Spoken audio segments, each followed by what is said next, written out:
You are listening to 10,000 Swamp Leaders, leadership conversations that explore adapting and thriving in a complex world with Rick Torsett and guests.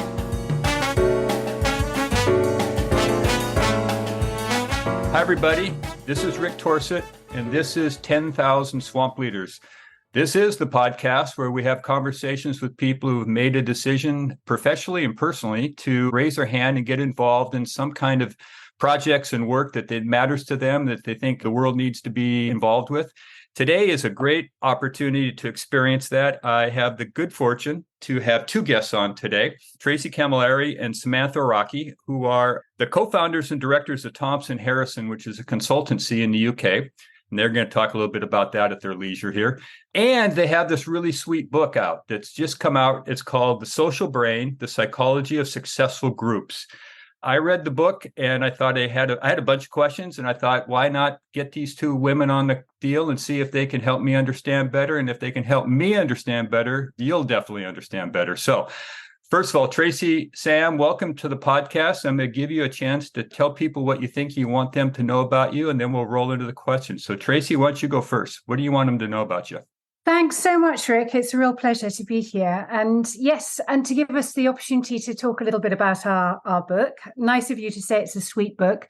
So Thompson Harrison is a leadership and organizational development consultancy. And what both Sam and I really care deeply about is helping leaders to create environments within which people really thrive. And that's not just a nice to have, we're absolutely committed to helping people to create environments where people can perform and take risks together and innovate and have impact together.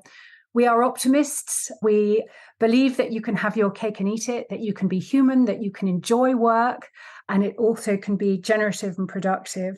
Our unit of identification, I suppose, is the team. And we'll talk a little bit more about that. How can a group of people be more than the sum of its parts? That is a question that both of us and our co-author, Robin Dunbar, have really thrown around between us and done a lot of research on. Great. Thank you. And Samantha, what do you want them to know about you? Well, I want to build on what Tracey said, is that one of the quotes that we have in our book is around that organizations can give hope to young people and that we should design better organizations for our young. I'm the parent to two young people, as is Tracey. So this work is personal for us. It's important. We need to think of a world in which young people can thrive. We certainly feel enthusiastic about that, both of us. The second thing I think is really important is that the three of us have come together, Robin, Tracey, and I. I grew up in Johannesburg, South Africa. So it was an absolute joy to bump into Tracey and Robin and then do this work together. And I think that happens, meeting people, connecting with people doesn't just happen. These things need to be created and designed. And our book really thinks a lot, actually, about how we can create connection that's meaningful and important. And I have felt very, very lucky in my life, actually, to be surrounded by people who I respect. So a shout out, actually, to make time to build relationships and connect with people, which is really a central tenet of our book. So I have experienced it in my own life. I feel very lucky for that. So you remind me that you have a co-author who's not present on this call, Robin Dunbar. So would you mind just giving him some introduction to people because I suspect he's going to pop up again in the conversation. So why don't you just sort of give people a sense of who Robin is? Sure. I mean, Robin, the eponymous Robin Dunbar of the Dunbar Number. Robin is a colleague of ours at Oxford. Both of us are associate fellows at Oxford Saïd Business School. Robin is a professor at Magdalen College, Oxford, in the psychology department of evolutionary psychology. And we came together with Robin, and it was one of, as Sam said, one of those serendipitous things where it seemed to us he'd done the science behind our practice in a way, the science behind our art. And there was a sort of joyful coming together of both he thinking about, actually, goodness, we were putting a lot of this research into practice. And he is someone who is known, I said eponymous Robin Dunbar, perhaps best known for the Dunbar Number, which is 150. And that's the number of relationships, of actual relationships that any person can hold at a particular time, given the size of our neocortex, given the length of a day and so on. And we really enjoyed noodling with Robin around numbers and scale and size and the importance of that, but also we'll talk about it when we talk about the book, but also his real insights and research into what doesn't change about human behavior, what has remained the same for millennia, and what rumbles beneath the surface of everything that we do. And for us, certainly having a greater understanding of that has really helped our work, which is much more around what can people learn? How can people change? How can people transform? And so it's the yin and the yang, working with the grain and against the grain, that is perhaps at the heart of our book. So Robin has been an absolute delight as a co-author. In fact, we've got a day with him next week. But it was a very fertile three in a way. Sam coming from big corporate background, me having worked as a learning designer in a business school, and Robin as an evolutionary psychologist, bringing all that practice together, and was great. Although it's quite difficult to write a book with three people, I think.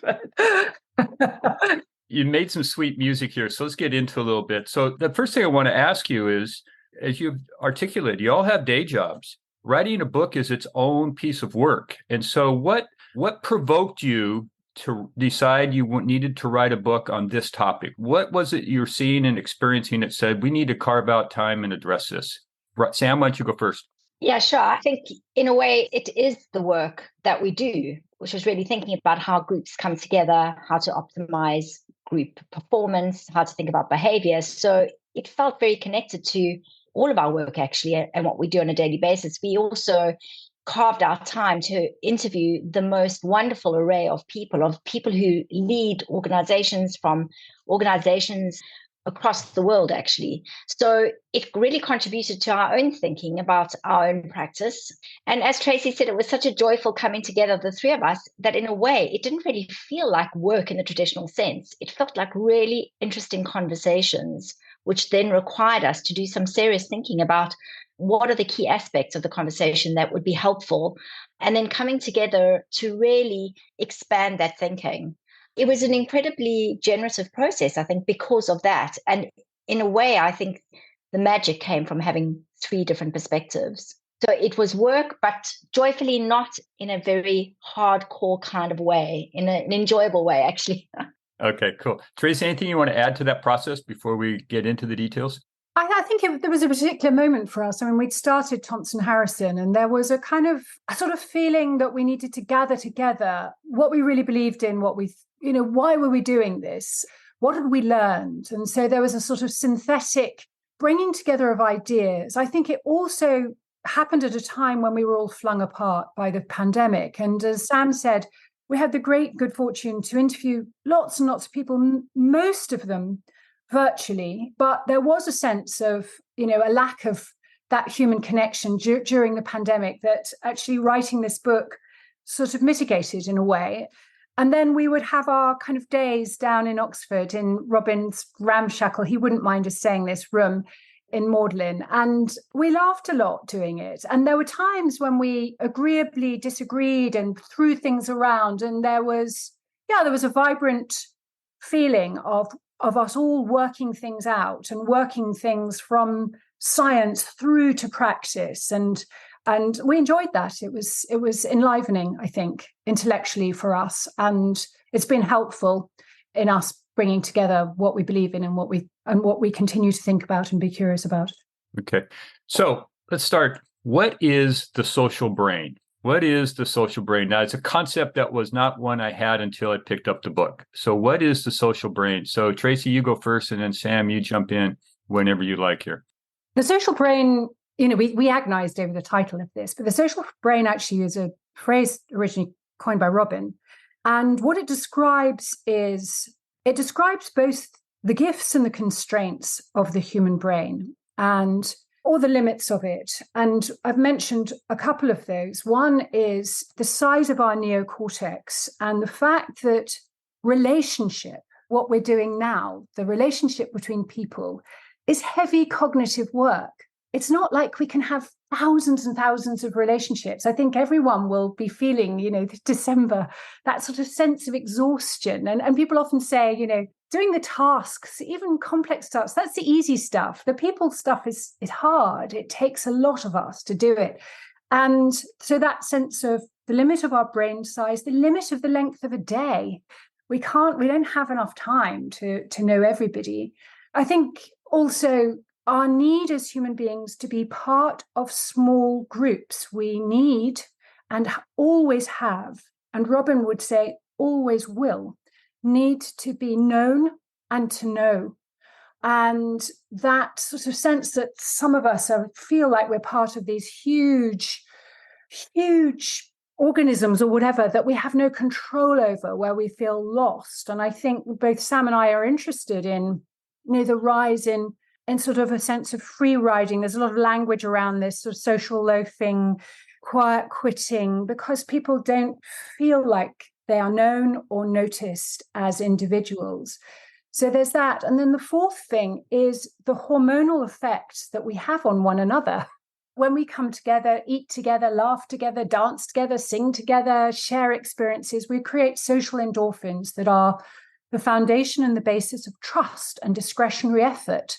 And again, we're flung apart. Here we are talking with you in America, and I'm in North Norfolk. It's magical, of course, but we're not in the room together. There's some recent research just come out of the Oxford Martin School looking at actually the decline in breakthrough thinking as a result of a lot of research teams essentially only connecting virtually. So those are some of the constraints, and I'll be quick with, there are also the gifts, the huge gifts of being human. The fact we have imaginations, the fact that we can inhabit a future that hasn't already happened, both conceptually, imaginatively. We have huge nuance in terms of how we communicate with each other. And our learning range, the idea, all animals learn, or most animals learn, but we can learn on the shoulders of people who are dead and have gone before us. We have this huge ability to take on the new. And I mean, we had a feeling that there was a lack of understanding of our constraints, and many organizations are set up bizarrely to constrain our gifts, to limit the human imagination, to limit our ability to inhabit the future and to exchange in sophisticated ways. They sort of reduce us. So that really is the social brain. And I'll just finish by saying, we were also interested in the moment that we were in, which was a moment of people being under stress and strain because of the pandemic. And we looked at the original definition of well-being by the World Health Organization in the 1950s. And that was mental, physical, and social health. And we really felt that the social side of business, the social side of work, had been hugely underinvested in and lacking the kind of forensic attention that it needed. So it felt in the end like a good title for the book. Sorry, long answer, probably longer than it needed to be. So Sam, you may have more to add to that question Tracey's answering, but I'd also like you to maybe put forward some of your thinking about this focus on groups. And I'm also noticing you didn't call it teams, and throughout the book, it's mostly groups. And so I'm interested, is that purposeful? I'm thinking it is, but I don't know. But kind of make this linkage between the social brain and the groups and why that became the orientation point for the two of you. Well, that's such a good question about teams versus groups. But, the psychology of successful teams will draw in people who see themselves really as leaders of teams and will feel like if you're a leader of a team, this book is for you. But actually, we feel the book is for anyone actually who is a member of a group, either as a sort of self-declared leader.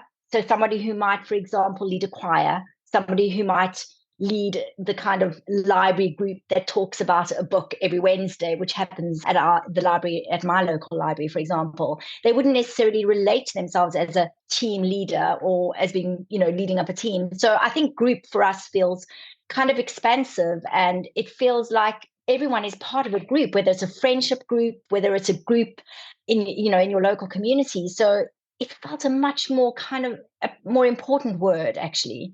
because groups are so contributing to community health and well-being and to how organizations function. And they're not always teams. Teams have a very specific definition. As you know, Rick, you've been in the world of leadership development for a long time. You know that teams are in somewhat a loaded word. So we wanted to focus on the idea of groups coming together, and in particularly that humans really need to be part of groups. It's such a strong human need. So the idea that actually for one's own health and well-being, being part of a group is critical. And Robin's research, we also talk about this in the book quite a lot. It's actually, there's no greater gift actually than being part of a group that is a healthy, functional group and really works positively for you. We know the long-term effects of that. So yeah, for us, group is an excellent word. It is an excellent word. And you actually highlighted a distinction I wasn't making when I was trying to sort it out, but you talk about it in a way that I'm very familiar with. Where my wife and I lived is on an island off Seattle, and we've been part of a community of people, of couples, probably 8 couples for a long time. And there is a rhythm that is undefined, but it's like enough time has gone by and we've not been together, and somebody musters a gathering. Whether it's watching a sporting event, having dinner, playing golf, something comes up that gathers. And you talk about tribes. I view this group as a tribe. So we'll come to tribes here in a little bit. But so I think you're spot on here. But let's get into this deal. You mentioned the Dunbar number. Tracey, you said 150. I was familiar with Robin's work before I read the book. And I've always been struck by 150 seems over the top for me. I can't manage it, but there's something to what he's saying here. So help people understand why numbers matter, what the Dunbar number is, and a little bit about how that sort of shoots you forward into the work you're doing. So Sam, I'll start with you. I'll change the rotation. You go first, and I'll let Tracey go second. How's that? When we think about the Dunbar number, there are various interpretations. And when we're talking about it in the business sense, is sometimes we describe it as the number of people through which information can flow pretty freely. So we've worked with many, many organizations where you might have a department which is around 150, and the managing director or the general manager or the team leader would really know people. They would know who's in that community. There would be a real sense of kind of almost a sense of really loose ties that create, dare I say, a family feeling because everybody kind of knows each other. Of course, what happens is there's a tip over when the group becomes bigger than that. And actually, you start to see the senior leader of the team or the team leader unable to really name the different people because it's become too big. So in the work context, we often talk about this kind of stand on a chair moment. When you've got 150 people, you can talk to everyone and you kind of know everyone. The Dunbar number is how many relationships you can have at any given time. And by relationships, we mean bumping into someone in the street.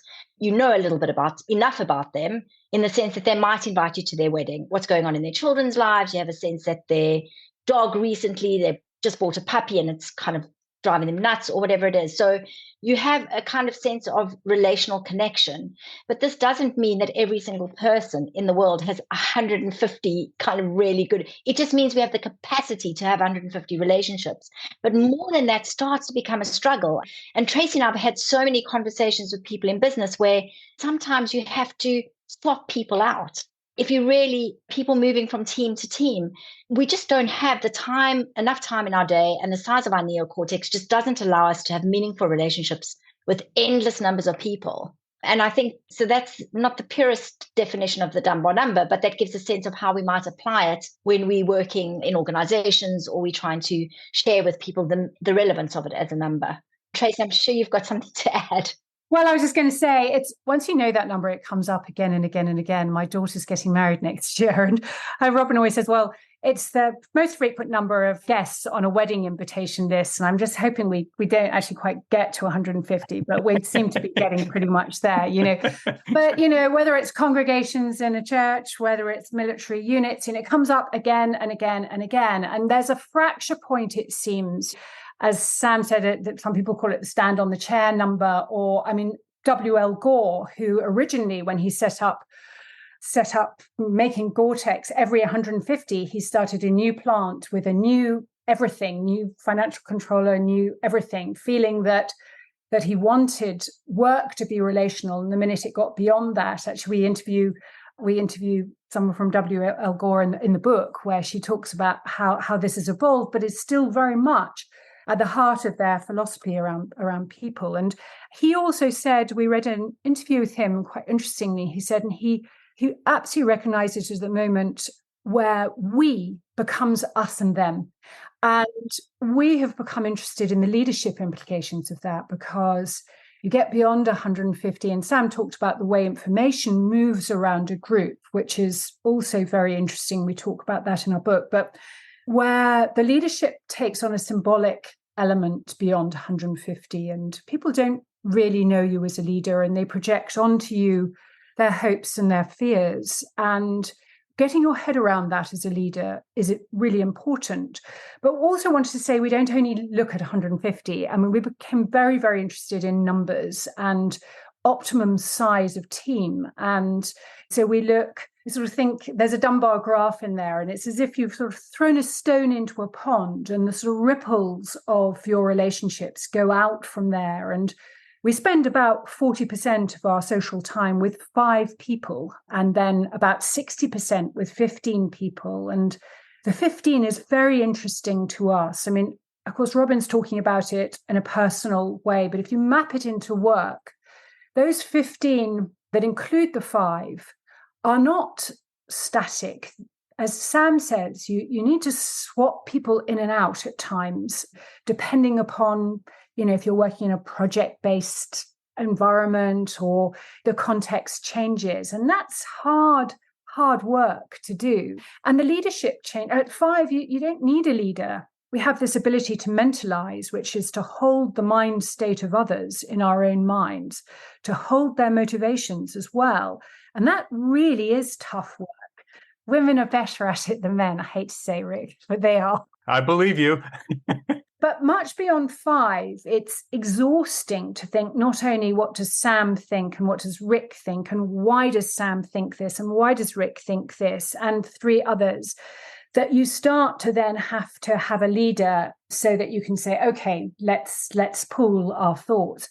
But actually, up to about 5, you can just move forward together, knowing one another's mind states. And that can be hugely efficient in a creative team or in a crisis team. But of course, if you want to then make complex decisions, you need more people. You need diversity of views. You need 12 to 15. And you need facilitative leadership at that point, because there's no point having 12 to 15 if they don't have share of voice and you don't have time to listen to them. So I won't go into it all, but in the book, we look at mapping team size to task and look at the leadership implications at different sizes of teams as well, and looking at what works and what doesn't, and where you have to start putting in structure and how information moves around the groups or teams of people. So it's not just 150, and we don't stop at 150. Apparently we recognize the faces of up to 500 people, and it goes beyond that. But behaviorally, structurally, and strategically, numbers matter. And I think too often people don't think about the size of teams. And just last point, we've certainly been conscious during the last few years that actually too many teams are too big to be productive, and particularly virtual teams, half of them with their cameras turned off.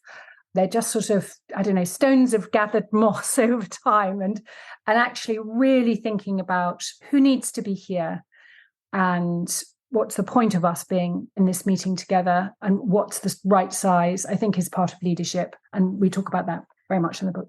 I will say for listeners, in the book, you have some wonderful graphic presentations of this this chunking down of groups of people based on tasks and functions. So there's some real practical, accessible ways in which people, I think, if they're unfamiliar with the premise you're putting forward, can get some grip on it based on the way you describe it verbally, written, and also graphically. So there's a good start there.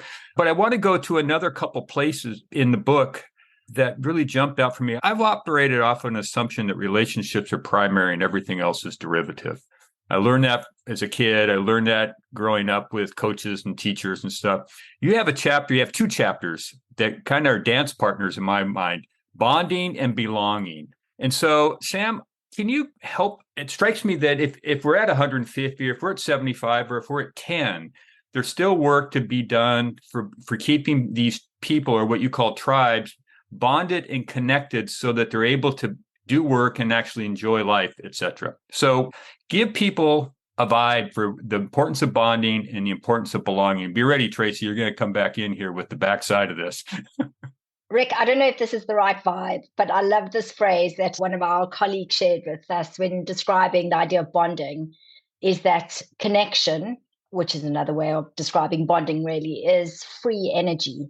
So when we connect with other people, and it's done in a way which is trust-based, so we feel all of those wonderful feelings when you're having a great conversation, or you're sharing insights and somebody else is really listening with thoughtfulness to what you're saying and not trying to hurry the chat along, or you're going on a fantastic walk with your teenage son and he's sharing, his day with you, and you're not having eye contact, but you're just walking along. That is bonding in its best possible form. And I always come back to this idea of it creating free energy. And because we are social creatures, and because we are designed in a way to connect with others, is that building space for bonding is so important to our well-being that it can't just be left to chance. We encourage organizations to do something called social strategies, which is, with all the will in the world, when you've got people coming into the office on different days and they're sitting behind a screen, it's a kind of slightly pointless exercise. I worked for an organization in which two things were absolutely constant, and this was a FTSE top 10 company and the second best performing company on the London Stock Exchange. And there were two things consistent no matter where you were in the world. Talk about bonding. One was that there was a pub. It was a brewing company, and people came together after work. It opened after work for a couple of hours, and it was a place in which people met. And I do just want to say, Rick, it was not about drinking the alcohol, because you didn't have to do that. It was just about coming together and knowing that there was a place of collection. And I love this idea of creating these spaces in which people can really come together and connect. There was that. And the second was that there was always a canteen, which I never fully recognized the real impact of that. But we used to go down in our tribes, you've used that word before, every day to lunch when we were in the office. And I believe that was the kind of, that was the royal jelly to the organization's success. So whether I went to Mumbai or Lagos or wherever, Bogota in Colombia, I always could rely on those two aspects, being able to eat together with my colleagues, break bread, have interesting conversations, and know that at a certain time of the day, late afternoon, you'd be happy to know, I could join those same colleagues in the pub and have a drink. So when we talk about bonding, that's what comes to mind, because that is my experience in a large organization that was a multinational across the world. I hope that gives the vibe. I'm going to steal the phrase royal jelly. That is brilliant. I like it. And I will say, having spent a lot of time in the UK, I really understand this collective gathering at the end of the day in the pub, whether they drink beer or tea, but the sense that there's a communal gathering point, even briefly before you transition to the rest of the day, is pretty cool. Tracey, anything you want to add to that, or the belonging aspect that you think is relevant to stack on top of what we talked about already? Yeah, and the England football manager, Gareth Southgate, always says that he wants anyone in his football team, even if they're on the bench or however young they are, to know that if they're not there, the whole story of the team changes. In other words, every single person contributes something very particular to the collective story. And Sam and I have become interested in our work at Thompson Harrison in how do you fast track, not to cheat, but how do you fast track belonging and bonding? And Sam mentioned drinking together, eating together. We just did a series of workshops in partnership with the Victoria and Albert Museum in London. And one of the ways of really fast tracking a sense of bonding and belonging is to share experiences, visceral, immersive, lived experiences. We think about learning as a kind of arc, and particularly learning where behavior changes. So beginning with a provocation, then having a shared immersive experience, then having a chance for sense making, then a chance for peer reflection. And finally, we will always create an opportunity for people to design behavioral experiments. And in this case, the immersive experience that we had all over the museum was we would work with the keeper of arms and weapons, and people were lifting up medieval swords and daggers and thinking about how we do inadvertently carry weaponry, whether it's the words we speak that offend people or whether it's things we have hidden about us. And so we use that immersive experience as a way of thinking about how we sometimes exclude people. We worked with the medals department, thinking about what we don't give medals for anymore, what we used to that we wouldn't want to give medals for. We had one session called How to Say I Love You in Greenlandic, which was extraordinary. Yeah, so we worked all over the museum trying to get people to unlock, I suppose, new ways of thinking about how they could create a greater sense of belonging in their organization, and how when we design programs, as Sam said, we always design all the spaces in between the sessions as being just as and probably more important than the learning sessions themselves, down to designing how wide the tables are so that people, and having menus of conversation as well as menus of food, designing workshops rather than workshops at time. Because again, as Sam mentioned, synchrony,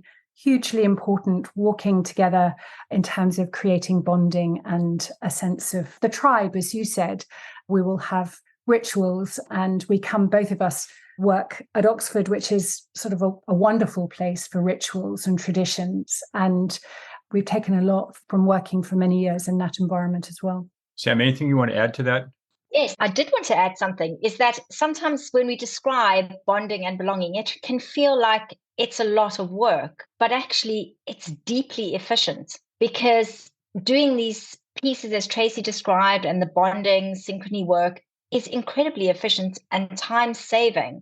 So just a really simple example, Rick, is, and it's taken us a while to figure this out, but difficult meetings go much better when the night before you've had a dinner together. People are amazed that they come into the difficult meeting and there's a sort of generosity of spirit towards their colleagues that perhaps wouldn't have existed if they hadn't had an opportunity to break bread together the evening before.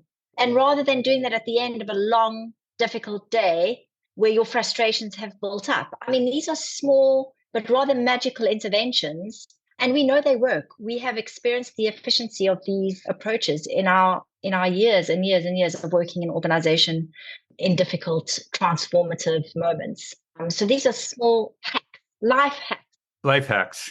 So does this connect to, I have a question here, because you have this interesting provocation that you said you make a case that organizations and groups put too much emphasis on personal development. So are we talking about the alternative to personal development here when you talk about these things in groups? And why, if we don't do personal development, which is almost like the third rail of organizational life for people, what are we substituting in instead of personal development? And why do we need that instead? Tracey, you go first.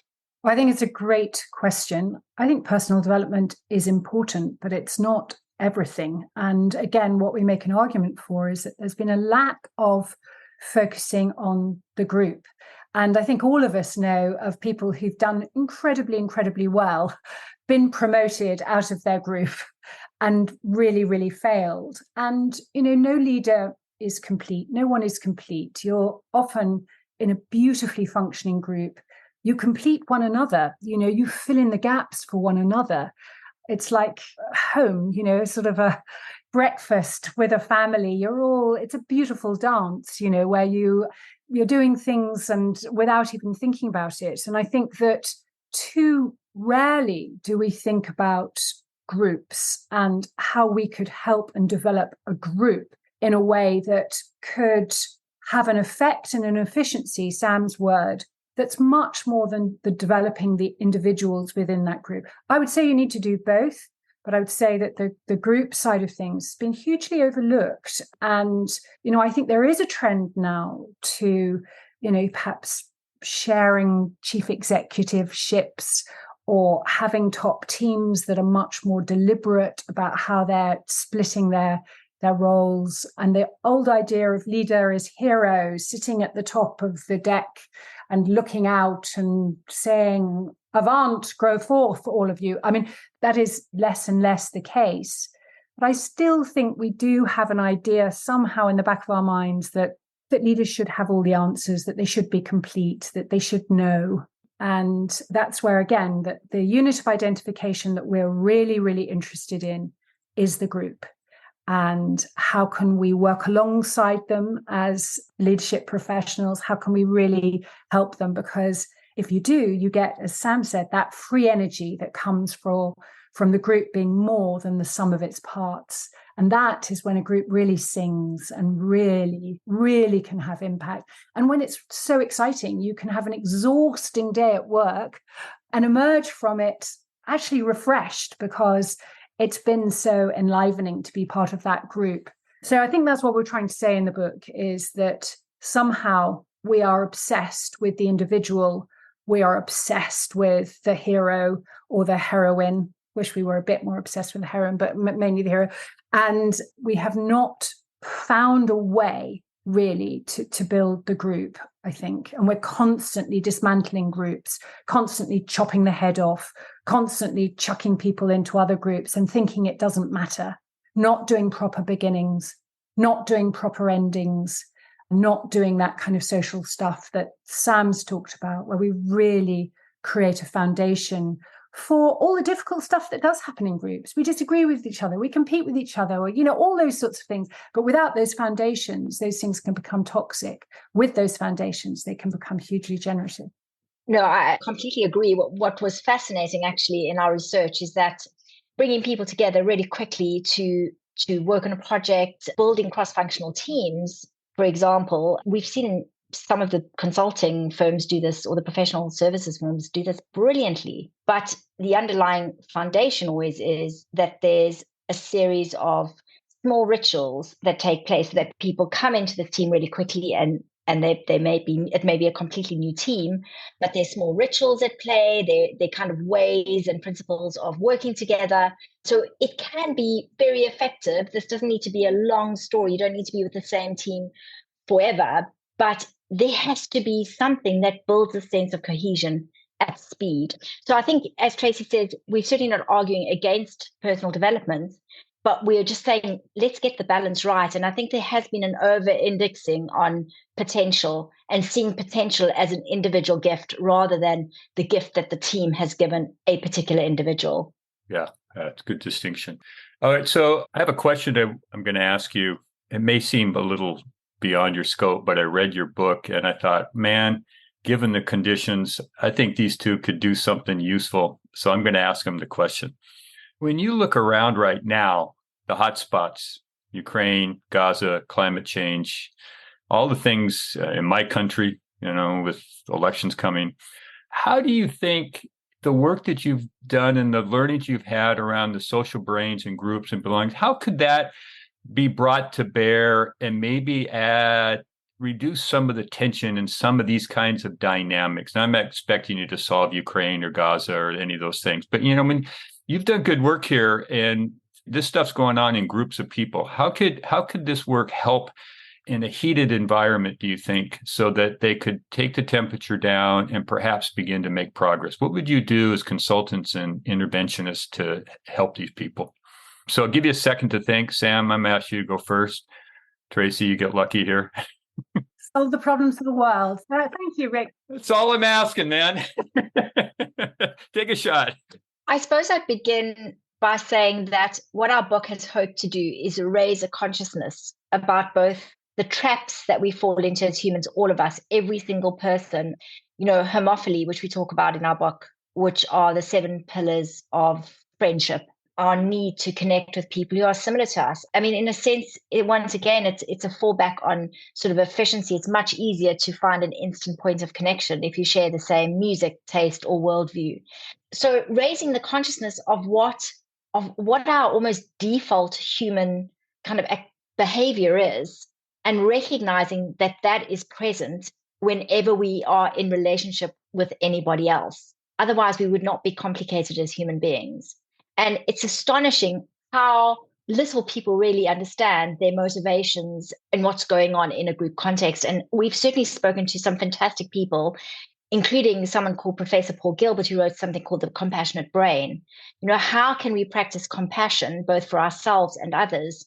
But to do that, we really have to understand where our motivations and behavior came from.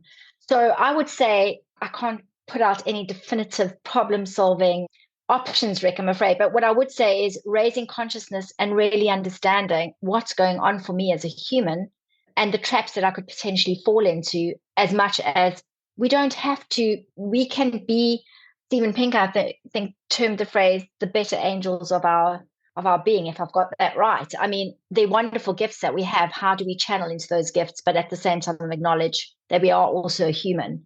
We often use the face of Janus, and this is the moment I'm going to hand over to Tracey, looking both ways. We can both be the most magnificent creatures in the world and the most awful. So T, over to you, the stage. I mean, we were actually talking this morning to a group of female humanitarians, and some of them really, really suffering in a sort of moral crisis about their lack of agency. And I actually do think we need more women at the top of these organizations, not that all women are brilliant or anything, but that sort of sense of the moment we're flung to polarities, and there's the need to be able to find ways. I mean, I know this sounds like an old cliche, to disagree agreeably, to at its bottom, and what we're talking about here is, as Sam said, greater understanding of what it is to be human, of what matters, but really greater understanding of each other, and finding places and spaces where we can actually lower the veil of demonizing of one another, of demonizing the other, and actually be curious about how, people can have different points of view, different religions, different ways of looking at the world, and yet we can live alongside them, respect them, learn from them. And that requires so much at the moment of power over one another, whereas power through, power with is, I think, what we're talking about in our book, is huge power with one another. And it doesn't mean to say that we have to agree at all. And in fact, disagreement is hugely creative and generative. So I don't think that even comes anywhere near. But both of us work on a program in Oxford called the Oxford Strategic Leadership Program, and all of us, we're always struck by how the women that come on that program are often quite self-effacing and feel like maybe they shouldn't be there when they come through the door, but how magnificent and amazing they are. And they kind of end the week feeling almost amazed by themselves that they are amazing. And we often think, gosh, if we could get those women together and give them a world scale problem, that they'd solve it. So yeah, it's not just women, but I do think we need a few more women at the top. Thank you. Okay, so I have a question for you. We're going to step out of all of this into a little more personal. So my father was a writer. He's a newspaper writer for his whole life. And he used to tell me, and so I'm going to sort of crib what he said a little bit to be specific to you. First, you write the book, then the book rewrites you. So my question is, how are you different because of your efforts to write this book? How you show up in the world? What's different for you based on what you've learned in the experience of writing this book? Certainly for me, I've always been somebody who has been somebody very prepared to go down all kinds of blind alleys, I love a blank sheet of paper. I love, that's a beguiling idea. That's a beguiling idea. And I think what it has given me is a narrowing in a really positive way, a narrowing of focus into where we can have a voice that can have impact and that can really help people help themselves, and where we can bring a body of research to an area that often has been hard to measure, hard to get hold of. It sort of feels like it's in the ether, has been dismissed as soft skills, but that we, through decades and careers of practice, know to be hugely, hugely important. And so I think for me, bizarrely, it's narrowed my focus in a useful way and helped me to think where I want to put my time and attention. So stop me being too much of a butterfly, I suppose, which is a good thing. Clip my wings. Thank you. Sam? I think it's had an effect in the sense of if you have put your thoughts into a book like this and you've taken it seriously and others have taken it seriously, is that you have to practice what you've written about. And I'm kind of daily struck that my actions need to be aligned with what we've actually written about and which we believe in. And we know, not that there's any absolute universal truth, but we have enough research and enough backing and enough scientific rigor. Plus, we've spoken to enough people and our own practice. So I'm really conscious that the way that we run our business is in line with what we've put in the book. That if we're going to encourage others, I mean, really, it is about practicing what we're preaching. Not that we're preaching, by the way, we are just sharing ideas into the world before it sounds like we're on our pulpit. But yeah, so I think that has really been something we've spoken about a lot in our business, is making sure that whatever we do is absolutely aligned to what we believe in our book in terms of our behaviors and our engagement with the world. And there's a liberation to that, by the way. It feels kind of it's really understood. It's part of our DNA. And there's something wonderful about being so, in a sense, not that we were ever completely clear, but we have a sense, there's a clarity around how to have the impact that we'd want to have with our limited time on this little slightly messed up planet. I don't know if you two kibitz on this, but there's some common DNA around what you're both saying about who you are now at the backside of this book. Focus and clarity and things of that nature. That's pretty interesting. Okay, we're kind of coming to the end here. So first, easy question. What did I not ask you that I should have asked you? Did I miss anything? For sure I missed something, but what is it that we didn't cover that you think I want to get this in here for this conversation? Well, I was just thinking, you've been in leadership development for so long. What kind of moved you, given that your own practice has been so expansive and this is an area that you really, really know well? I would have loved to have heard what kind of moved you. Yeah, it's against the rules to ask the podcast host questions, by the way, but I'll make the exception. I'll tell you what, I don't think I knew this until I got into the book and it connected the dots. So something pulled me there, but I wasn't sure what. So the best experiences I've ever had in my life have come by having achievements with teams, as part of groups. Far and away, there's no comparison in my life to those experiences. And there was something in reading your book about this collective capacity and this potential, finding a way to actually be able to be accessed for what I now call common good. You know, how do we get people coordinated in a way to do something for the common good?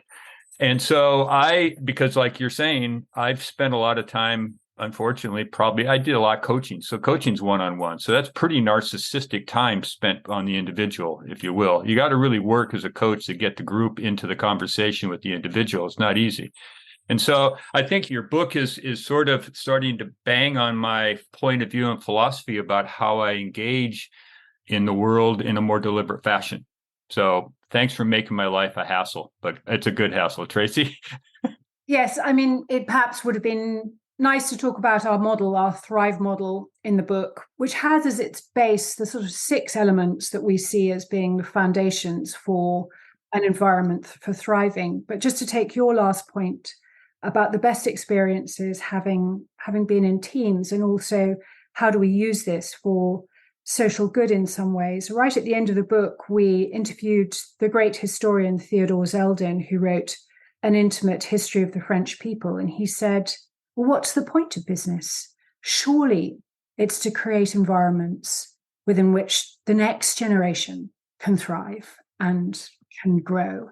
And I thought there was something so hopeful about that and so right about it. And, you know, we've just done some research around the next generation. We can't get into it now on this podcast, but the sense of what's the environment like for the young people coming into work, and how are they learning? How are they getting involved and excited by work? And I think perhaps the next thing that we'll be thinking about is how to help organizations with that very question. I'm so glad you bring this up at the end. So I want to give you both a chance, because I wrote this down when you said it, Sam, talking about your kids and organizations that can be a healthy place for them. So I know you're apparently going to travel this road. Sounds like, you're heading down this way. So just sort of top line, why invest time in this personal? Why do you want to go do this? So Sam, I mean, I know you got kids, but what's the pull here? I mean, I've been very affected by some of the people who work for organizations like Mars, for example, like Gore that Tracey mentioned. These organizations that had principles, and those principles were put into play decades ago with the intention that you might plant a tree, but you're not necessarily going to sit under that tree. The young people, the future generations. And I think we've been influenced quite a lot by the work of Owen Eastwood around belonging, the idea that actually we are custodians of a future. We are stewards of, not ourselves, obviously, but I'm saying, there's an element of stewardship in thinking about the future organizations and what they could look like and what they could give to the world. And we're at a moment, we're at a pivot point. There's a paradigm shift. So really hoping that our work will contribute to a new paradigm, actually, a better paradigm of what work could be, both for everybody who is part of the future, really. So I think both Tracey and I are of an age where we can imagine our work hopefully having some lingering effect, because we can look behind us. I mean, we're so old now that both of us can look like the roads behind us is so long, so many people. Sam, if you're old, I'm really, really ancient. But yeah, so I think there's a moment that happens in your life where you can actually imagine yourself no longer as being the center of, but more as a kind of facilitator for future generations. So this is why this work is so important. And Tracey? Yeah, and we both have worked with students. We both work, in a university. We both are parents of young adults. And I think we sit and listen to their friends and so on. And there is a sense of quite a lot of them still working in their bedrooms in the evening in a 2D world with spreadsheets and Excel sheets, and work being quite boring, actually. And what do you need as a young person in order to learn, in order to feel engaged, in order to change the world, which is what they want to do? So I think it requires our generation to think differently and to design work differently, and to be really, really conscious about when we bring people together and for it to matter when they do come together. And yeah, so that's what some of the work we're doing now, working also with leaders, working with boards, designing leadership programs as well. But the young people stuff is important to both of us. Tracey Camilleri and Samatha Rockey, thank you so much for coming into the swamp and spending time and sharing your ideas. So go do the research on the young people book, and then let's come back and have another conversation. That'd be cool. Thank you very much. Thank you, Rick. It's a pleasure. Thank you so much. It was lovely talking to you. Thank you for listening to 10,000 Swamp Leaders with Rick Torsett. Please take this moment and hit subscribe to follow more Leadership Swamp conversations.